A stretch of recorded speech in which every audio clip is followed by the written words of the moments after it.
6월 12일 목요일 요한복음 12장 12절로 19절 겸손한 왕의 입성입니다. 예수님께서 유월절을 맞아 예루살렘에 입성하시는 장면을 생생하게 기록하고 있습니다. 이 입성을 지켜보는 사람들을 큰 무리, 제자들, 그리고 바리새인으로 나누어서 각각의 반응을 기록합니다. 세 집단의 무리는 각각 자신들이 바라는 기대만을 가지고 예수님을 환영하고 있습니다. 그들은 모두 예수님을 오해하거나 잘 알지 못합니다. 그 가운데서도 예수님께서는 오직 홀로 저들을 죄와 사망에서 구원해내시려는 뜻을 가지고 십자가를 향해서 나아가십니다. 12절로 15절입니다. 그 이튿날에는 명절에 온 큰 무리가 예수께서 예루살렘으로 오신다는 것을 듣고 종려나무 가지를 가지고 맞으러 나가 외치되 호산나 찬송하리로다 주의 이름으로 오시는 이 곧 이스라엘의 왕이시여 하더라. 예수는 한 어린 나귀를 보고 타시니 이는 기록된 바 시온 따라 두려워하지 말라 보라 너희 왕이 나귀 새끼를 타고 오신다 함과 같더라. 이때 예루살렘은 유월절을 지키기 위해 수십만 명이 모인 상태였습니다. 예수님께서는 이미 바로 앞서서 나사로를 살리신 사건으로 큰 화제가 되어 있었습니다. 사람들은 그 소문을 듣고 큰 무리를 이루어 예수님께 몰려온 것입니다. 드디어 그들이 그토록 소망하던 메시아가 그들 가운데 나타났다는 열망과 기대를 가지고 큰 무리를 이룬 것입니다. 종려나무는 유대인들에게 승리의 상징입니다. 약 200여 년 전 마카비 혁명 때에도 종려나무로 승리를 축하한 바 있습니다. 그들이 종려나무 가지를 꺾어든 것은 단순한 환영이 아니라 사실상 정치적 선언에 가까운 행위입니다. 당신은 우리의 왕이요 우리를 로마의 압제로부터 승리하게 하실 것이라는 기대를 가지고 나온 것입니다. 더불어 호산나라 외치고 있습니다. 호시아나, 이 뜻은 지금 우리를 구원해 주십시오입니다. 메시아 시편에 나오는 단어이죠. 이 큰 무리가 기대하는 것은 구원자요, 왕이요, 민족 해방자로서의 모습으로 예수를 기대하며 절박한 심정으로 모여 있습니다. 죽은 자도 살리시는 분이니 우리를 마치 죽지 않는 불사조와 같이 하셔서 로마 군대를 물리쳐 주실 것이라는 기대를 가지고 있는 것입니다. 그러나 예수님의 구원은 인류를 억압하는 죄와 죽음으로부터의 구원입니다. 죽은 자를 살려 군대를 만드는 정복자가 아니라 죄로 인해서 죽을 수밖에 없는 저들을 구원하시기 위해서 대속의 제물로 스스로 죽는 구원자입니다. 그들의 기대와 예수님께서 오신 목적 차이는 이제 곧 십자가에서 분명해질 것입니다. 오늘은 저들이 호산나를 외치고 있지만 그들은 이제 예수님을 향한 기대가 무너지면 며칠 뒤 예수님을 향해서 십자가에 못 박으라 외치게 됩니다. 그 기대를 충족시켜 주지 않았을 때 그들은 언제든지 분노로 변할 수 있는 인간적 믿음의 한계를 가지고 있습니다. 14절에 예수님께서는 한 어린 나귀를 타고 입성하십니다. 이렇게 하시는 것은 스가랴의 예언을 성취하시는 것입니다. 정복자의 백마가 아니라 평화와 겸손의 상징인 나귀를 타시고 구약의 예언대로 입성하십니다. 예수님의 왕권은 힘과 칼로 세워지는 것이 아니라 십자가로 세워지는 왕권입니다.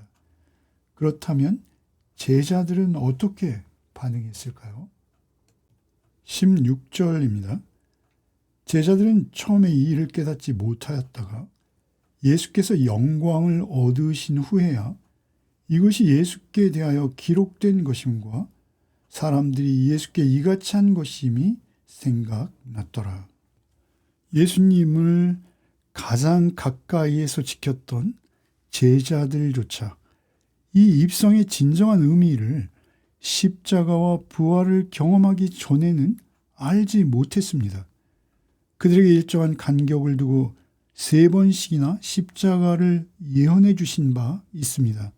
그럼에도 그들은 영적으로 전혀 무지한 상태였습니다. 입성의 영광이 곧 죽음의 길임을 알지 못했습니다.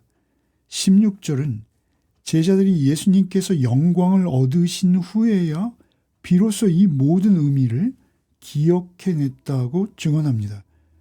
요한복음에서 영광은 세상적 영광이 아니라 가장 낮은 곳에서 수치를 당하신 십자가와 부활을 의미합니다. 요한복음의 역설은 가장 수치스러운 십자가의 순간이 하나님의 영광이 가장 찬란하게 빛나는 순간임을 강조합니다. 즉, 십자가 이전에는 아무도 예수님을 바르게 이해할 수 없다는 것입니다. 이것은 성경 전체에서 가장 중요한 영적 원리입니다. 십자가를 통과하지 않으면 예수님을 이해할 수 없습니다. 사람들은 예수님을 좋아할 수 있습니다. 그러나 고난이 없는 예수, 자기 부정이 없는 예수, 대속의 은혜가 없는 예수, 십자가 없는 예수, 그저 예수님의 피상적인 모습만을 좋아할 수 있습니다. 참된 예수님의 이해는 십자가를 통하지 않고는 이룰 수 없습니다. 17절로 19절입니다. 나사로를 무덤에서 불러내어 죽은 자 가운데서 살리실 때 함께 있던 무리가 증언한지라. 이에 무리가 예수를 맞으면 이 표적 행하심을 들었음이로라. 바리새인들이 서로 말하되 볼지어다 너희 하는 일이 쓸데없다. 보라 온 세상이 그를 따르는도다 하니라.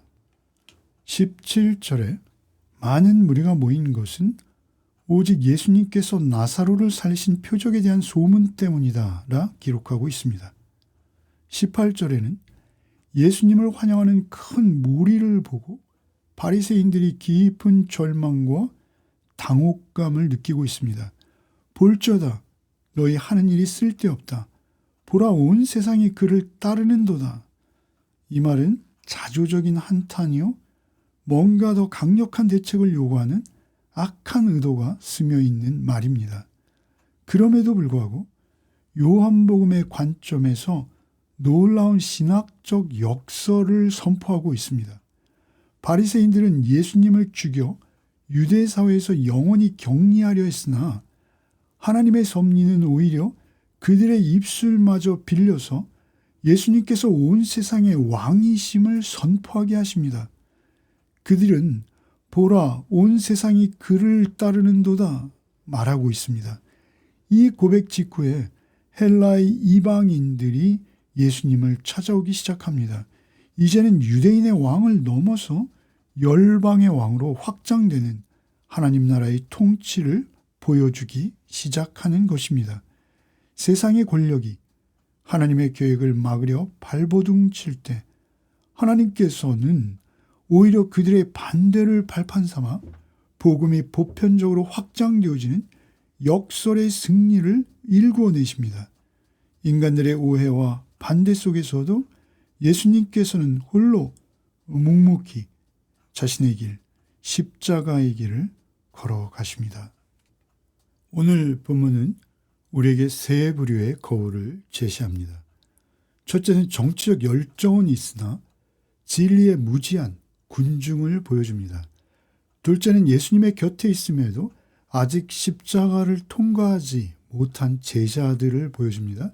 그리고 마지막 세 번째는 기득권과 자기 세계를 지키기 위해서 애써 진리를 거부하는 바리새인들을 보여줍니다.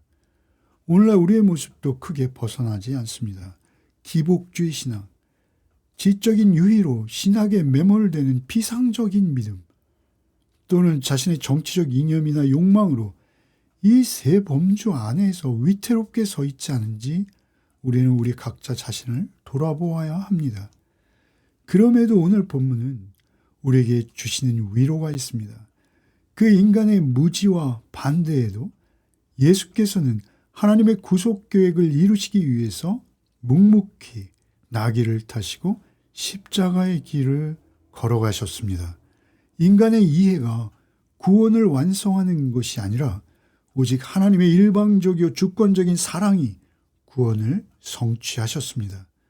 우리는 이제 화려한 종려나무 가지를 내려놓고 나귀 타시는 왕의 뒤를 따르는 삶을 살아야 합니다. 오늘도 오직 예수님의 십자가로 이루신 구원의 은혜에 우리의 모든 삶을 내려놓고 겸손히 주님의 은혜 안에 거하는 하루가 되시기를 소망합니다. 기도하겠습니다.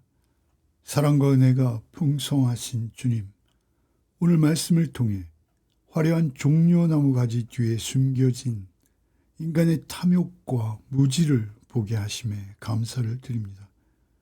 우리는 때로 내가 원하는 방식의 구원만을 바라보며 호산나를 외치고 내 기대가 무너지면 주님을 외면하곤 했던 연약한 죄인임을 고백합니다. 간절히 기도하옵기는 이제 우리가 손에 든 세상적인 승리의 상징들을 내려놓게 하여 주시옵소서. 백마가 아닌 어린 나귀를 타시고 가장 낮은 곳 십자가를 향해 걸어가신 주님의 겸손을 배우게 하여 주시옵소서. 제자들이 부활 후에야 깨달았던 그 영광의 신비를 오늘도 우리가 십자가를 통과함으로 경험할 수 있도록 은혜를 내려 주시옵소서. 세상의 소란함과 자기 중심적인 그 신앙의 형태를 벗어나 오직 주님께서 이루신 대속의 은혜 안에 머무는 하루가 되게 하여 주시옵소서. 인간의 무지함조차 선으로 바꿔 온 세상의 구원을 완성하신 주님의 주권적인 그 사랑만을 찬양하며 우리의 삶의 진정한 왕이신 예수 그리스도의 이름 받들어 기도드리옵나이다. 아멘.